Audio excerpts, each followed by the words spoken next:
এই শান্ত, excuse me. এই শোনো, তোমার সাথে একটা কথা আছে আমার। কি হয়েছে বলো?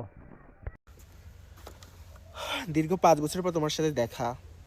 এই নাও মিষ্টিটা নাও, আর এই যে 1 কোটি টাকা। এই টাকা দিয়ে কিছু একটা কইরো, ব্যবসা বাণিজ্য।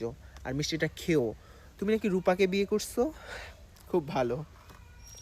হ্যাঁ, আমি আসলে মিষ্টিটা দিচ্ছি, আমার বিয়ে ঠিক হয়েছে সালমান খানের সঙ্গে। একটা টাইমে তো আমি কালো ছিলাম বলে তুমি আমাকে ছেড়ে চলে গেছিলে।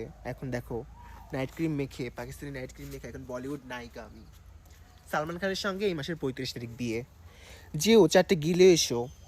আর শুনলাম রিপা, তুলি, আখি, শেফালি এসব ভাবিদের কাছে নাকি তোমাকে দেখা যায় টাকার জন্য। ছি, এই জন্য টাকাটা দিলাম। নাও প্লিজ টেক ইট অ্যান্ড সামনে থেকে যাও। এটা দেওয়ার জন্য আসছিলাম। প্লিজ গো লিভ, এটা নিয়ে চলে যাও। কি টাকায় টাকায় দেখতেছো, ডিসগাস্টিং। তোর মতন হরিণ দরকার না, আমার টাকা লাগতো না।